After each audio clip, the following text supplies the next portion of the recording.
जय श्री कृष्ण। हरे कृष्ण कृष्ण कृष्ण हरे हरे, राधे राधे। आज के इस संध्याकालीन कथा में प्रस्तुत है चतुर्श्लोकी भागवत की कथा।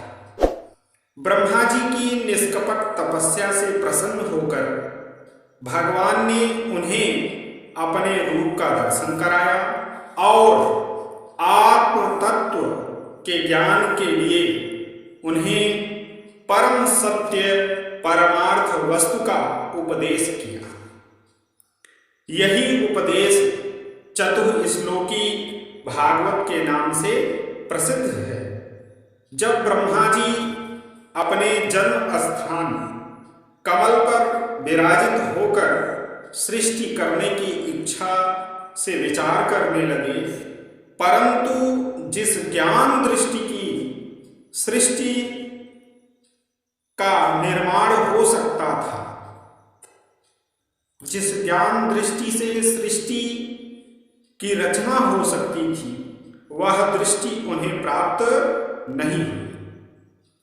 तब उनके सोच विचार करते समय एक दिन अकस्मात प्रलय की उस अनंत जलराशि में उन्हें दो अक्षरों का एक शब्द दो बार सुनाई पड़ा।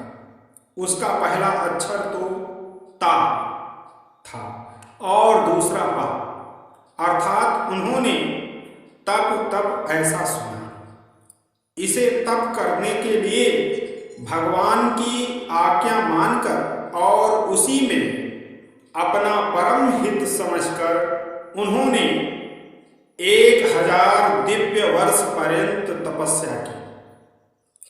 उनकी तपस्या से प्रसन्न होकर भगवान ने उन्हें अपना परम धाम वैकुंठ लोक दिखाया। उस परम दिव्य लोक का और उसमें भगवान का दर्शन करके ब्रह्मा जी का हृदय आनंद से परिपूर्ण हो गया, शरीर पुलकित हो गया और नेत्रों में प्रेमाश्रु छलक आए। फिर ब्रह्मा जी ने भगवान के चरण कमलों में सिर झुकाकर प्रणाम किया। उस समय भगवान बहुत प्रसन्न हुए एवं उन्होंने बड़े प्रेम से ब्रह्मा जी का हाथ पकड़ लिया और कहा, ब्रह्मन, तुम्हारी जो अभिलाषा हो वही वर मुझसे मांग लो। तब ब्रह्मा जी ने प्रार्थना की, भगवान, आप समस्त प्राणियों के स्वामी हैं, सबके हृदय में आप अंतर्यामी रूप से विराजमान रहते हैं। आप अपने दिव्य ज्ञान से यह जानते ही हैं कि मैं क्या करना चाहता हूं, फिर भी आपसे मैं यह याचना कर रहा हूं, आप कृपा करके मेरी जो अभिलाषा है पूर्ण कीजिए। प्रभु, आप रूप रहित हैं, तथापि मैं आपके सगुण और निर्गुण दोनों रूपों को जान सकूं, ऐसी कृपा कीजिए। आप माया के स्वामी हैं, आपका संकल्प कभी व्यर्थ नहीं होता। जैसे मकड़ी अपने मुंह से जाला निकालकर उसमें क्रीड़ा करती है और फिर उसे अपने में लीन कर लेती है, वैसे ही आप अपनी माया को स्वीकार करके इस विविध शक्ति से युक्त जगत की उत्पत्ति, स्थिति, लय करने के लिए अपने आप को ही अनेक रूपों में बना लेते हैं और क्रीड़ा करते हैं।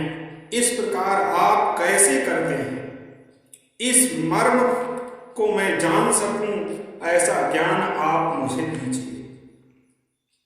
आप मुझ पर ऐसी कृपा कीजिए कि मैं सावधानी पूर्वक आपकी आज्ञा का पालन कर सकूं और सृष्टि की रचना करते समय भी कर्तापन आदि के अभिमान से रहित रहूं। ब्रह्मा जी के इस प्रकार प्रार्थना करने पर भगवान ने उन्हें भागवत का सार रूप उपदेश किया, जो श्रीमद् भागवत के दूसरे स्कंध के 9वें अध्याय के 30वें से 36वें श्लोकों में वर्णित है। इन 7 श्लोकों में प्रथम 2 श्लोक तो उपक्रम के रूप में हैं और अंतिम 1 श्लोक उपसंहार के रूप में है। शेष बीच के 4 श्लोकों को चतुश्लोकी भागवत के नाम से जाना जाता है। श्री स्कंद पुराण के वैष्णव खंडांतर्गत श्रीमद् भागवत महात्म्य में बतलाया गया है। आज की कथा में इतना ही।